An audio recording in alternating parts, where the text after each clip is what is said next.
You sit down and you discuss what was taught in the first session. Okay? That's why we give you the half an hour. And you don't spend that half an hour talking about the traffic on the road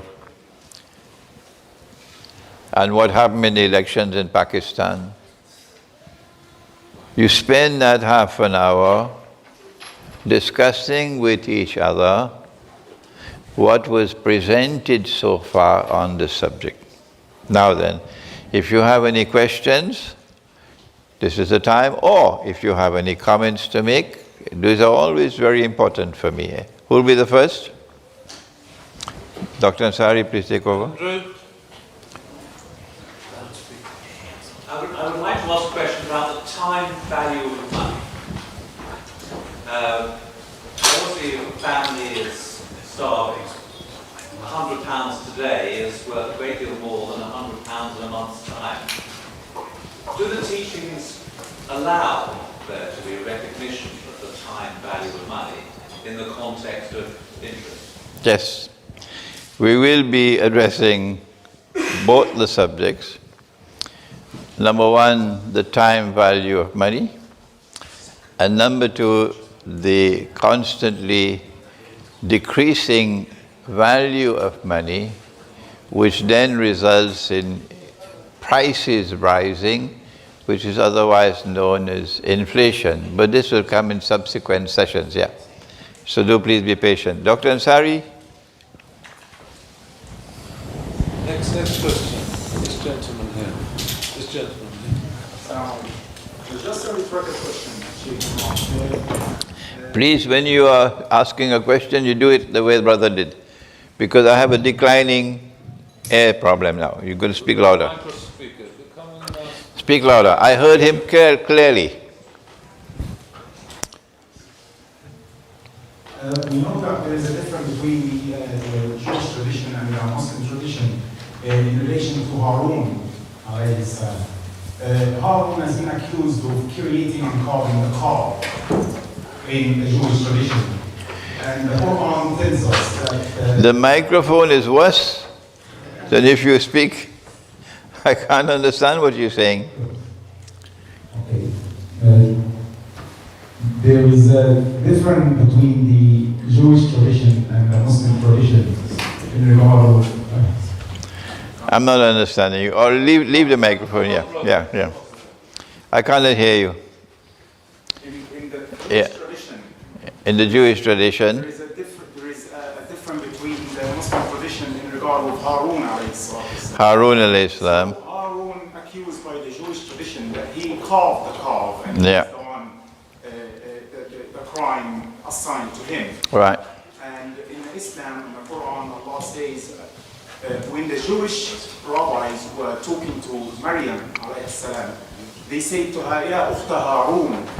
Ya Ukhta Harun. So this could be one of the reasons why they disqualified Jesus alayhi salam from being their Messiah, expected, as they were waiting for him to be from the Musa bloodline. Very good. Good. Could this be, that's just a rhetorical. I like the question, but we're going to have to leave for 5 o'clock.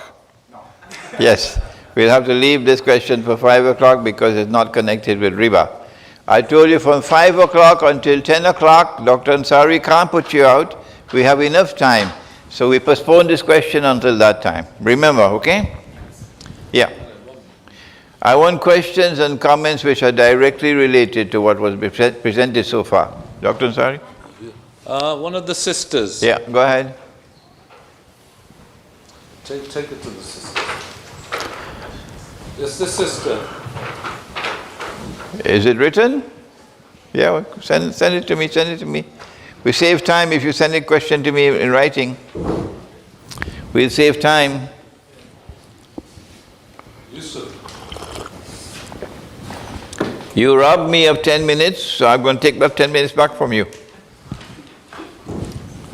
Yeah, Bismillah.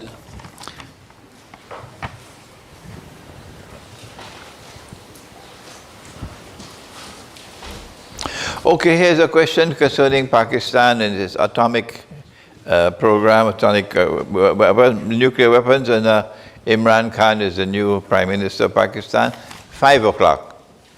5 o'clock, yeah. Yeah. Next, this brother, can you come to the mic? Just make sure you're well away from the mic, not too close. Assalamu alaikum.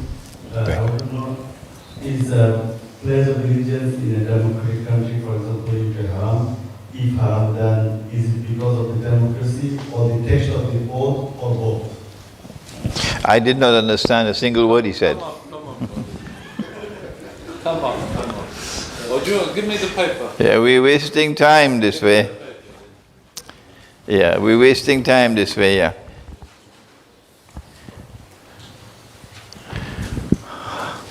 Now tell me, is this a question connected with what I presented this morning? No, it's not. It is better you could save these questions until 5 o'clock. And at this time, please restrict your questions or your comments to the presentation which already made, okay? Yeah, go ahead, go ahead. So you said anyone does not give up the profit of riba, the war of Allah and His Messenger is against it. But we see many people in this world are indulged with riba, but they're having good life. So when Allah says the war of Allah and His Messenger, is it a warning or is it a real war? Very good question. I love this question, yeah. The question is that in the last revelation to come down in the Quran, Allah declared war, and not only Him, but His Messenger as well, that we will wage war against the money lender who refuses to stop lending on interest, demanding the interest, okay? All right, I have a booklet entitled The Quran, the Great War, and the West. It was published in Malaysia, and we had to send 200 copies by air. So you know how expensive that is, to reach here for today. So on this occasion of this seminar, that booklet goes on sale for the first time. In that booklet entitled The Quran, the Great War, and the West, which is Armageddon or the Malhama you were talking about, there's an answer to your question. That when Allah declares war, how will that expression of war or declaration of war take place? That booklet answers you, okay? Okay, this brother, can you come up? Sure. Please speak in the mic very slowly. I can speak about this, alright. No, but the sisters need to hear and other people need to hear. Assalamu alaikum, Sheikh. Thank you for the presentation today. The question I have is, it's a technical financial question. I actually wanted to know about this. In terms of like bartering and trading, as he was mentioning, the Prophet ﷺ, he was he was mentioning how what is equal trade and what is not equal trade. So my question was financial arbitrage. What's your opinion on this issue? You have to explain to me the term arbitrage. So, for example, if you have an exchange or if you have a marketplace which is selling an item of less value, you see another marketplace which is selling the same item with higher value. So you go to that, you purchase the first item from the first marketplace for a lower price, and you go to the second marketplace and purchase and sell it for a higher price. Is this halal? It is permissible in business to buy where supply is greater than demand, and therefore the price is less, and to sell in another market where demand is greater than supply, and hence the price will be higher. That is legitimate business. Okay. And can you continue doing this? Is this something that you can keep repeating and to accumulate those gains? Business has been conducted this way all through history, but in the same market you cannot have. In the same market, different prices. Different qualities, yes. A man came, Umar radiallahu ta'ala anhu came into the market and found a man selling his goods at less than the market price. Why would you sell less than the market price? Answer, to cut the throat of your competitors, so you can drive them out of the market, and then you can monopolize the market and you can raise your price.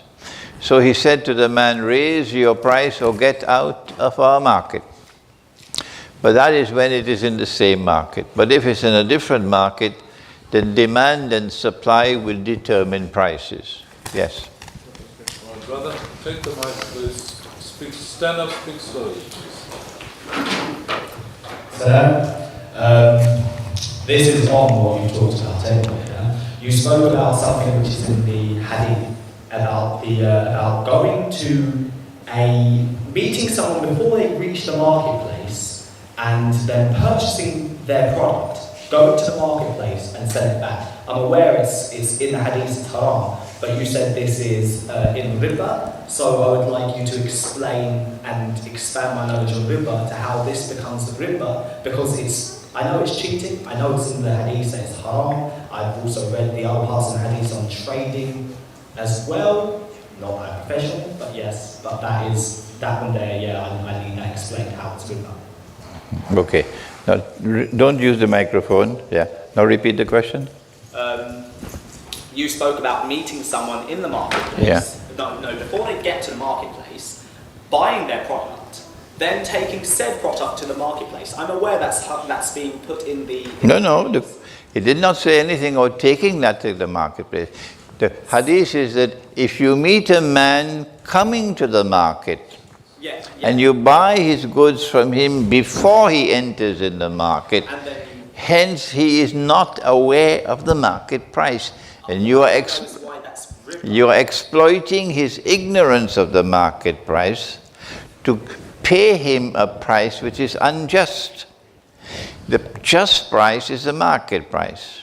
And you are exploiting his ignorance of the market price to rip him off.